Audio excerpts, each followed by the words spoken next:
Non, non, non, non, non, non, non, écoutez, moi je veux bien qu'on soit sérieux, hein, mais là ça va beaucoup trop loin votre Snyder Cut.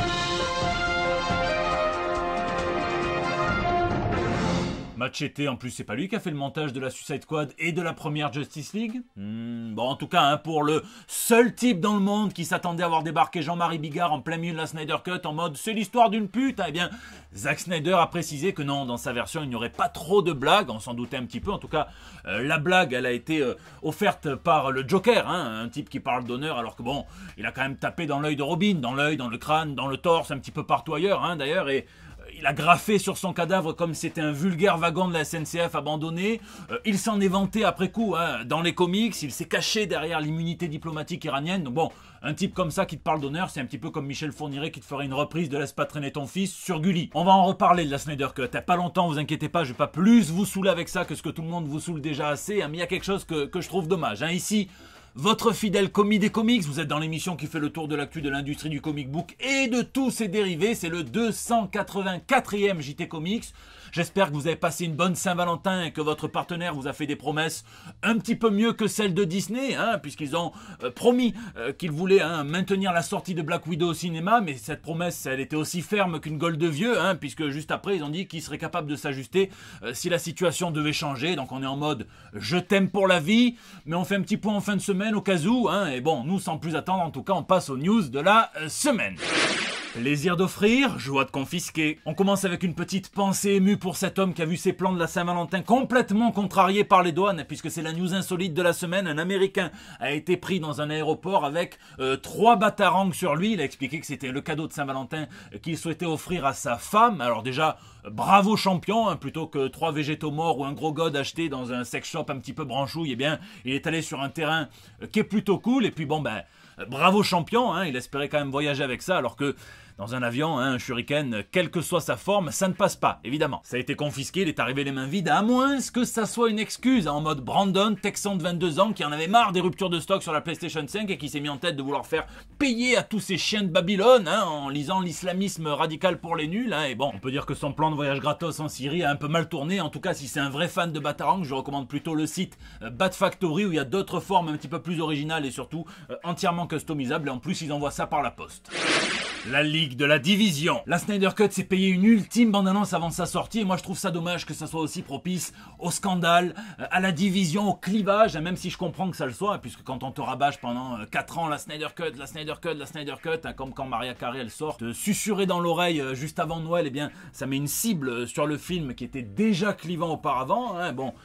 Moi je suis content, hein, pour les fans de DC, ceux qui aiment pas trop les comics, ceux qui adorent les comics, ceux qui préfèrent que les films, j'en sais rien. Je suis content pour eux qu'ils aient enfin la version aboutie qu'ils réclamaient depuis des années, qu'il ne peut statistiquement être que meilleure que celle qu'on nous a proposée en 2017. Ah, premièrement parce que quand tu fais intervenir 2 réalisateurs, hein, le second pour venir refondre une partie du travail de l'autre dans un sens opposé en plus, eh ben, ça crée forcément une dissonance qui ne servira pas le film. Et deuxièmement parce que avec 4 heures, hein, nous on n'aura pas le temps d'aller pisser, ça c'est clair, hein, sauf si on va le voir au ciné. Apparemment ils ont prévu un intermède musical de 10 minutes, hein, mais Snyder lui aura le temps de nous présenter ses personnages, et ça sur la forme, je dis pas sur le fond, hein, ça je le connais pas, j'ai pas vu, mais sur la forme c'est exactement ça qu'on attendait.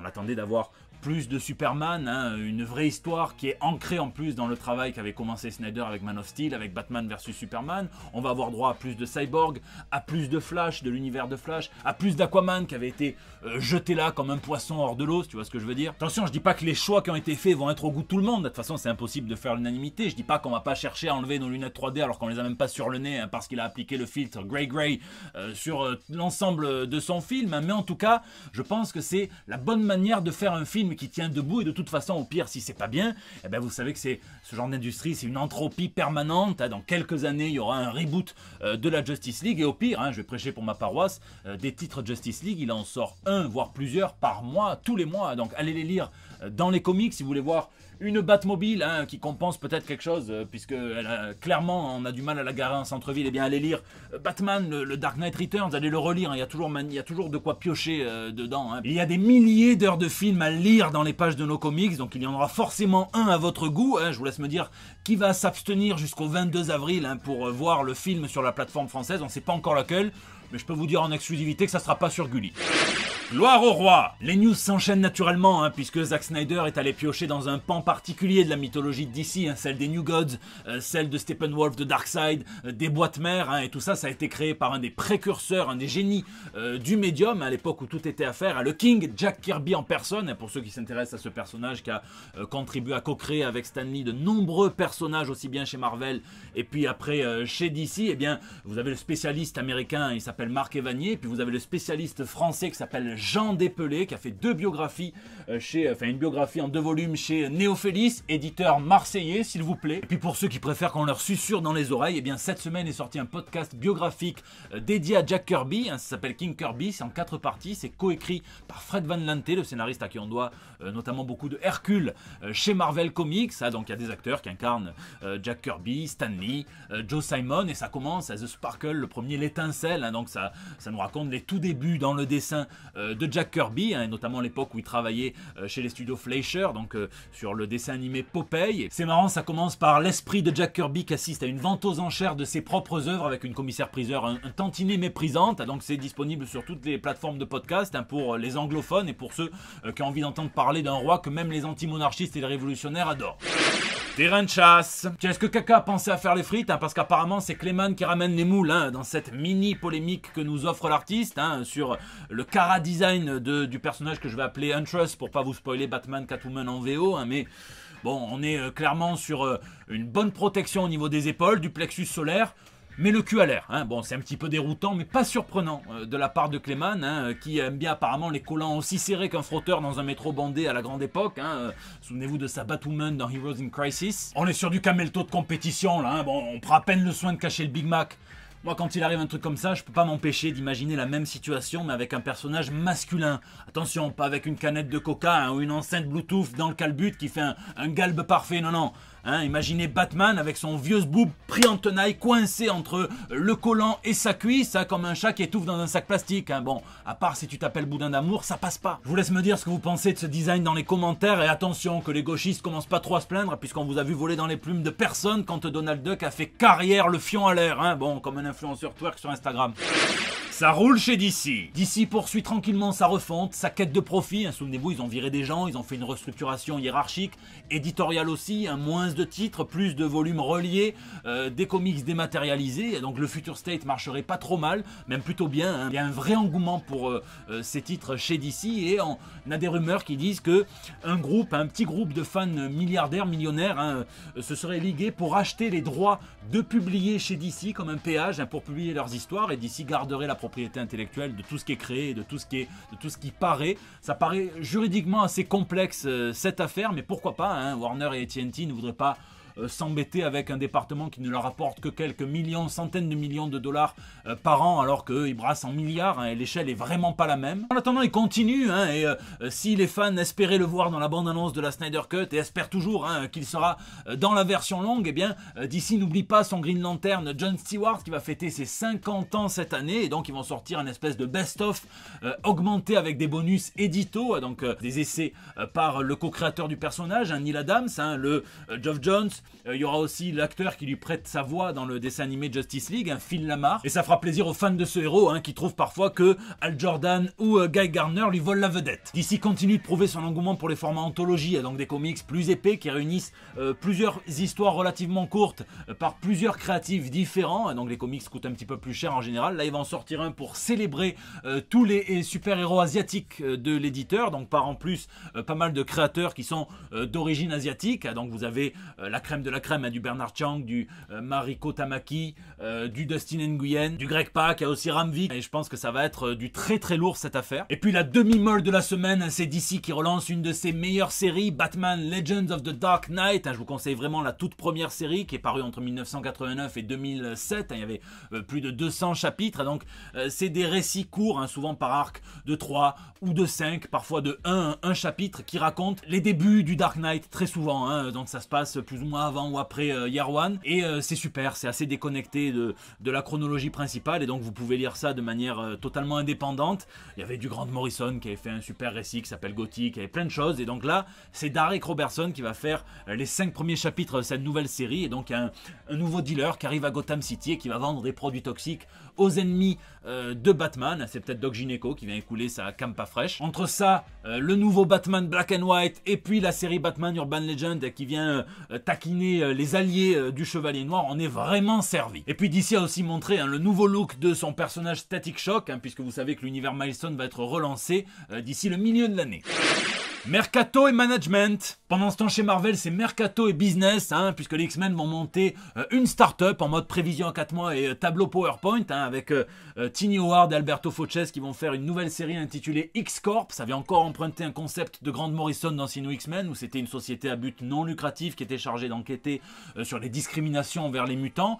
Là, comme vous le savez, les temps ont changé pour les mutants, le statu quo s'est un petit peu inversé, donc là ça va être une vraie société qui fait du business avec le monde extérieur, on va voir. Et puis c'est en première ligne Monet, Saint-Croix et Warren Worthington qui seront chargés de faire des affaires. Et puis s'ils sont aussi féroces dans le business que ce qu'ils l'étaient dans la salle des dangers, on va plus dire c'est un monde de requins, mais clairement c'est un monde de mutants. Promotion du Baron Zemo chez Marvel Comics, c'est bien normal puisqu'il fait son grand retour dans le MCU en étant l'antagoniste principal de la série Falcon and the Winter Soldier sur Disney+.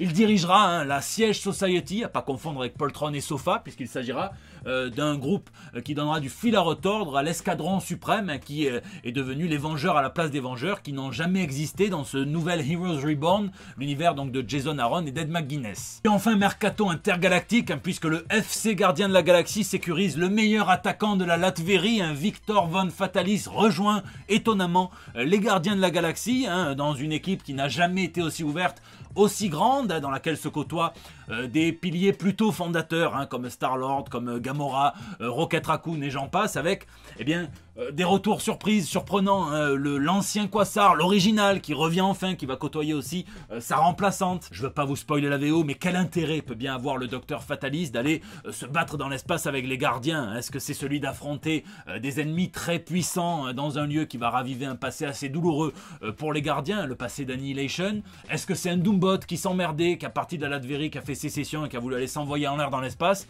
Je vous laisse me dire ce que vous pensez de cette équipe dans les commentaires et on verra bien. Pure Comics. Dans le reste de l'actu comics, une excellente nouvelle, même si ce n'est qu'un post Facebook, mais c'est celui de Monsieur Steven Grant, qui est un scénariste très important pour les fans du Punisher, puisqu'il a développé, vous savez que l'histoire du Punisher, elle s'est faite en couches successives, et Steven Grant, il a mis une sacrée couche, puisqu'il a fait sortir le personnage de son statut de second couteau assez sympathique, à mettre en guest star dans des séries, et puis il lui a offert, avec Mike Zeck, sa toute première mini-série en 5 chapitres, qui s'intitule Cercle de sang. C'est celle qui a prouvé à Marvel le potentiel de ce personnage. Il déclare avoir eu une super idée pour justifier tout ce qui est arrivé récemment au Punisher, donc aussi bien dans l'histoire avec Secret Empire et le reste, que après même en dehors, avec le personnage qui est devenu plus gros que lui-même, avec son symbole récupéré par des flics. C'est complètement contraire à l'esprit qu'ont voulu lui insuffler aussi bien Jerry Conway, son créateur, que même des mecs comme Garth Ennis et les autres, carrément récupérés par des milices armées fascisantes. Et bon, là il dit que ça verra peut-être jamais le jour, mais j'espère que Marvel va tendre une oreille attentive et que CB Cebulski va l'écouter. Charles Soule va raconter ce qui s'est passé entre le moment où Boba Fett a capturé Han Solo et le moment où il a livré à Jabba the Hutt, puisqu'on s'est rendu compte que c'était pas tellement du FedEx mais plus du Colissimo. Le colis s'était un petit peu perdu, et donc il va raconter dans The War of the Bounty Hunters ce qui s'est passé entre temps. Et donc c'est dessiné par mon chouchou Steve McNiven, et donc lui il pourrait dessiner des notices d'utilisation de suppositoires que je lirai quand même. Pour ceux qui aiment les précurseurs, la East Coast, la West Coast, le hip-hop, sachez que l'éditeur Z2 va sortir une biographie illustrée en 160 pages de Cypress Hill, et donc on va savoir comment 3 jeunes latinos se sont hissés au rang de superstars du hip-hop mondial, donc à lire avec une petite Tequila Sunrise. Ils vont faire plusieurs éditions, notamment une super de luxe avec plein de petits bonus, de goodies, et puis notamment la réimpression de leur tout premier album, donc de 91, qui s'appelle Cypress Hill. Et l'éditeur est familier avec les collaborations des artistes musicaux, puisque c'est eux qui vont éditer aussi le Hotel Diablo de Machine Gun Kelly, qui sera coécrit par l'artiste en personne. Quelque chose me dit que ça va intéresser un éditeur français. Et attention à l'éditeur 2000 AD, les Anglais lancent des versions version audio de leur comics phare, à commencer par La Balade d'Halo Jones d'Alan Moore et de Ian Gibson, que je vous conseille en VF chez l'excellent éditeur Delirium. Et donc ça sera l'actrice Sheila Hatim qui incarnera Halo Jones, et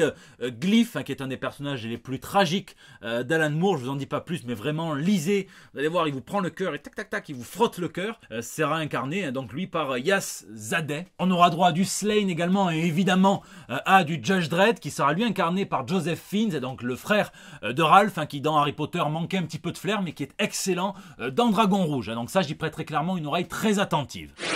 Lisez, lisez et lisez, quel plaisir de lire un comics qui est bien ficelé, bien écrit, simple, mais bien exécuté, bien dessiné. Et tous ces éléments, Matt Kindt et Matt Smith nous les offrent dans Folklords, qui est paru en VF chez Delcourt, traduit par Lucille Calame en français. Donc c'est l'histoire, je ne vais pas trop vous spoiler, mais d'un jeune homme qui, dans un monde de médiéval fantasy, s'habille comme dans notre monde à nous contemporain.